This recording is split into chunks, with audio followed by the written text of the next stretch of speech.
Hi everybody, how are you? It's Leanne the Lawyer again, and I'm very excited today because today's topic is the 1984 feature film Chud, otherwise known as Cannibalistic Humanoid Underground Dwellers, one of my all-time faves. Wait, what's that?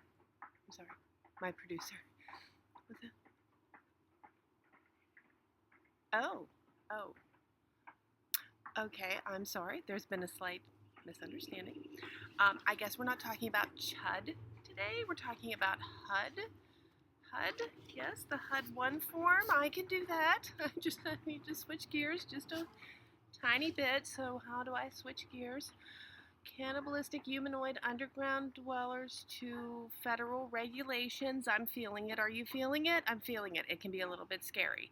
And I think that's what happens to people. They see the HUD form and they get really scared because they're like, federal government, a form I have to fill out. So let me tell you a little bit about the HUD form. Not the scary Chud guy. This is the HUD form, okay?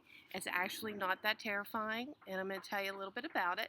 How did the HUD form come about? Well, when you have real estate closings, the federal government wants to make sure that people involved in these very complex transactions, sometimes where there's a lot of money going back and forth, that everybody understands what is happening. And the HUD form basically just documents all of the different transactions in money. Who owes what? Okay? So when you think about that, that's not bad. It's a good thing. It's not Chud, it's HUD. So keep that in mind. Not Chud, it's HUD. So the first thing that I kind of want to tell you about is what federal regulation requires HUD, and that's going to be RESPA, R-E-S-P-A. Okay? It's also known as the Real Estate Settlement Procedures Act. That is the act that actually requires that the HUD form be filled out. Now, there are two HUD forms. Only one of them is required. The other one is optional. The HUD-1 is required.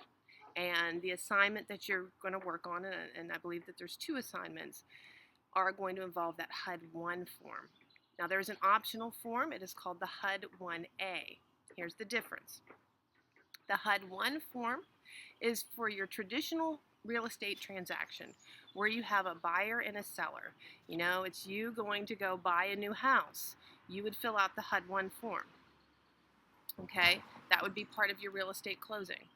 The HUD-1A form is an optional form, and that is filled out optionally when there's a transaction where there is no seller.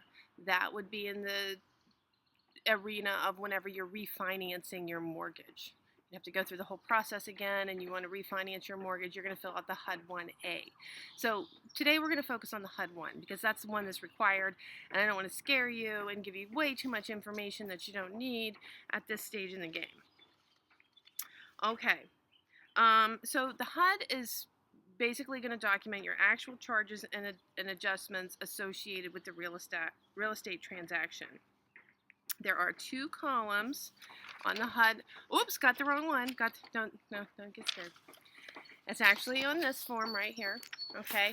And you can see there are two columns, okay? So, and of course, I'm on a video. You can do this. You have access to the HUD-1 form.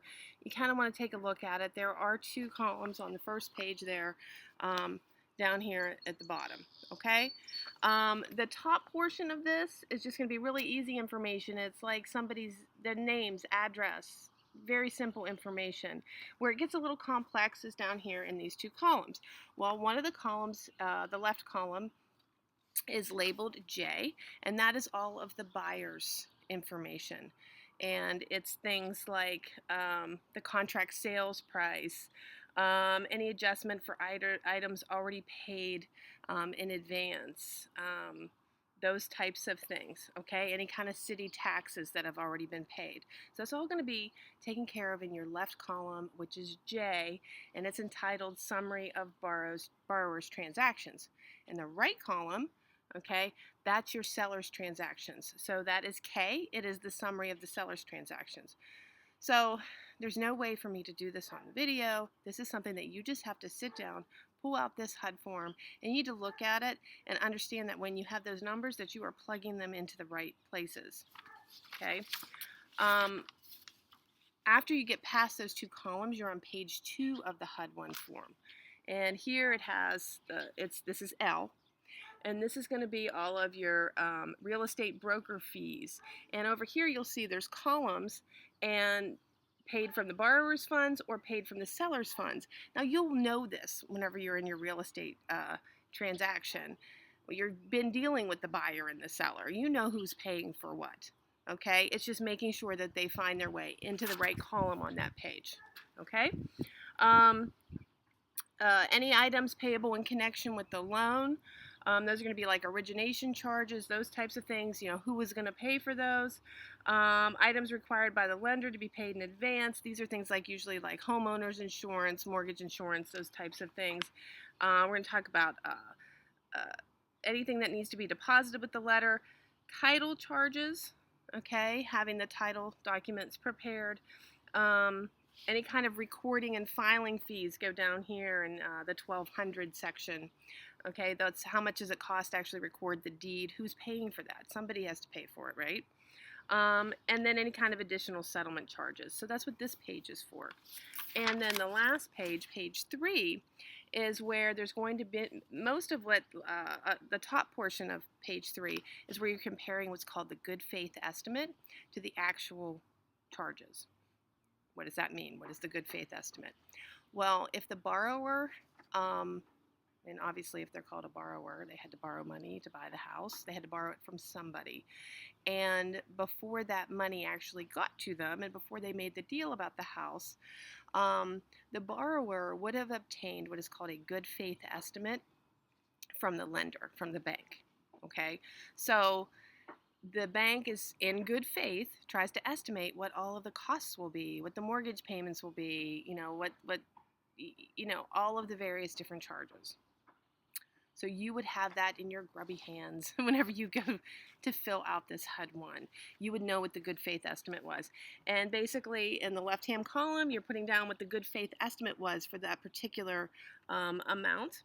And then in the right-hand column, you're putting down what the actual charges were. What did it actually turn out to be? Did it match the good faith estimate? Usually it doesn't. Usually it's off by a little bit.